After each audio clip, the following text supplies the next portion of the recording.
Good day mga ka-sports natin dyan, Creamline Cool Smashers. Hindi na mapipigilan ang bakbakan mamaya kontra nga sa kanilang mahigpit na katunggali ang Cherry Tigo.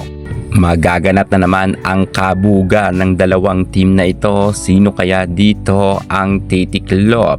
Alam naman natin na bumalik na ang lakas ni Aragalang, pero tatapatan rin yan ni Bernadette Fons.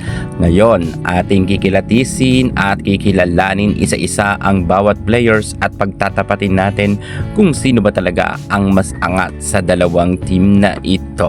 Ang mga players ba ng Cherry Tigo ay mas angat, or ang mga players ng CCS ay mas level up ang galing kesa sa Cherry Tigo? Kaya't panoorin ninyo ang ating vlog hanggang sa dulo para malaman nyo ang tapatan ng bawat players, para may idea na kayo kung sino ang mananalo mamaya. Pero syempre, kung bago ka muna sa aking channel, subscribe na. Click ang ating notification bell para lagi kang updated sa lahat ng issue sa volleyball. Susunod na.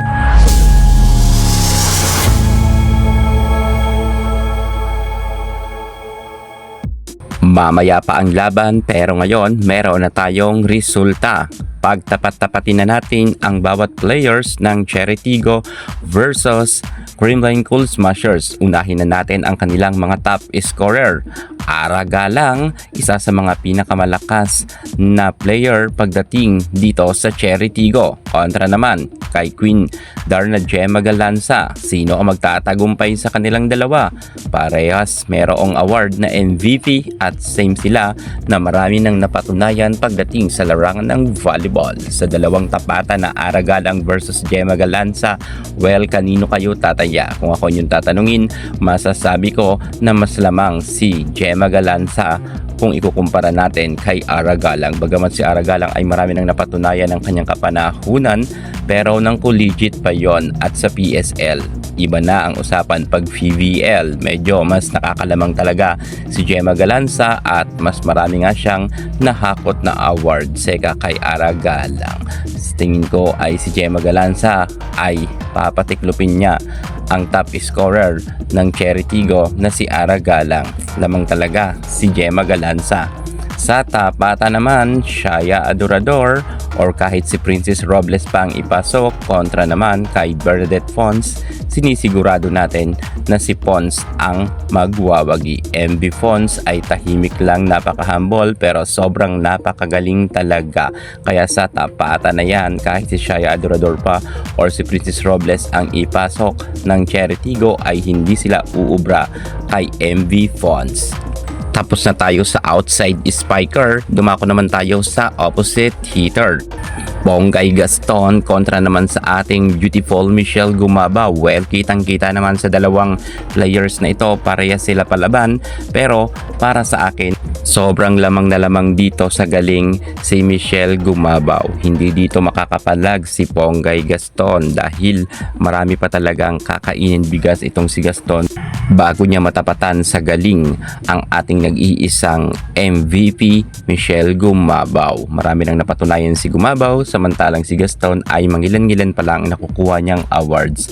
At sa tapatan nilang yan, mas lamang talaga si MG. Dumako naman tayo sa kanilang mga middle blocker. Abby Maranyo kontra naman kay Bea De Leon. Chia Karandang kontra naman kay Pangs Panaga. Nagbabalik na nga si Chia Karandang.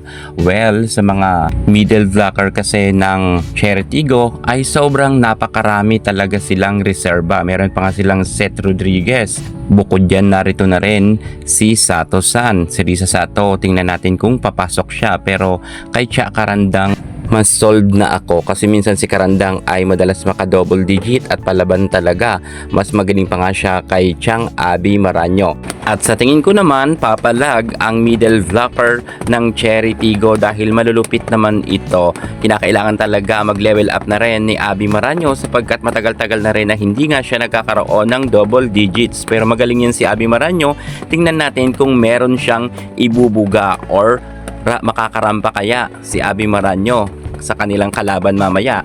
Well, ang gusto ko naman ay palaban itong si Abby Maranyo at Cha Karandang. Pero syempre, hindi dito magpapakabog ang ating mga magagaling na middle blocker. Iba pa rin ang galing ng ating Bea de Leon at Pangs Panaga. Mahihirapan nga dito ang ating Abby Maranyo na tapatan si Pangs Panaga. At lalo si Cha Karandang lang ang meron laban pagdating naman kay BDL. Sa tingin ko ay talagang lamang na lamang ang nasabi nating creamline. Tingnan natin kung si Sato-san o Risa Sato ay papasok mamaya para mag-showdown silang dalawa ng ating Bea de Leon.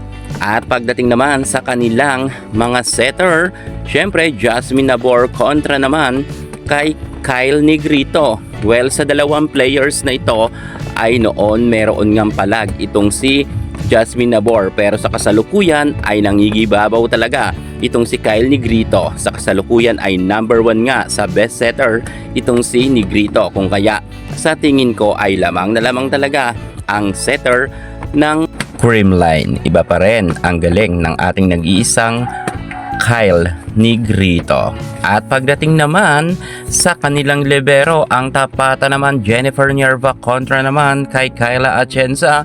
Well, kitang-kita naman natin na mas lamang pa rin ang ating Atienza kung ikukumpara natin kay Jennifer Nierva. So yan na nga mga ka-sports natin dyan, inyo nang nakilala ang dalawang team na maghaharap mamaya, ang Cherry Tigo players at ang players ng All-Stars ng CCS. Sa tingin nyo, sinong magwawagi?